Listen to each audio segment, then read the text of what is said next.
I was asked why harmful or abusive dating relationships are still occurring at such a large rate. Studies show that 1 in 3 females and 1 in 4 males will be in an abusive dating relationship in their lifetime. But studies also show that over 50% of the time of the first abuse happens between the ages of 11 and 24. And I think that's the key to changing the tide on this. We need to be arming our youth with the warning signs so they can recognize it before they get into a relationship or see it soon enough that they can get out safely. So what are the warning signs to share?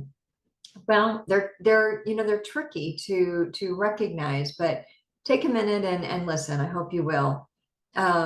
Spending lots of time together is the first one. And again, I think this is tricky because when you start dating somebody new and you're excited about that relationship and you're excited that they want to spend time with you, you do want to spend a lot of time together. You're excited to be together. But it can be a warning sign. Getting serious quickly is another warning sign. A relationship that just moves very quickly into being serious. You need to get time to know one another and make sure that you're still maintaining your other outside activities and friendships, not just completely together and moving together quickly. And what will happen is you'll become isolated in that relationship, which makes it even harder to recognize what's going on or to ask for help later. Not respecting the other person's thoughts or ideas. And this can look like maybe you bring something forward and they're like, oh, no, that's not a good idea, or we should do it this way instead.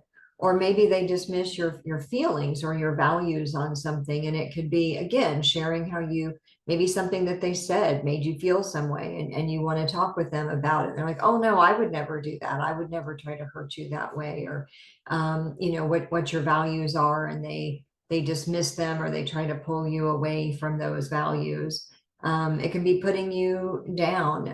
My high school boyfriend told me that I wasn't smart, I wasn't coordinated. No wonder I couldn't play tennis better than I did.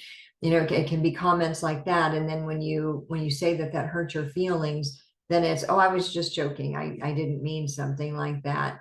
Can be belittling you that way, derogatory comments, which are hard to recognize because sarcasm reigns in high school hallways. It's very common to hear, and it's common to hear in movies and songs and television.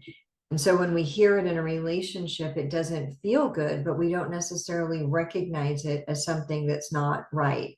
It can be sexual comments. We live in a very sexualized culture. And so some of those comments might not seem out of the norm, but think about what you're comfortable with and the way that you want to be respected and valued.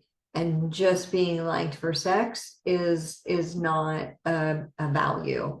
It can also be shouting or yelling. It can be driving in a way that's not safe and putting you at risk. It can be disagreements that quickly escalate into fights. Those are just a few of the warning signs that can happen in the beginning of a relationship. Emotional and verbal abuse is just as harmful as a physically abusive relationship and has just as long lasting side effects. So hope you'll take a minute to go through these, and wishing everybody safe and healthy relationships. Take care.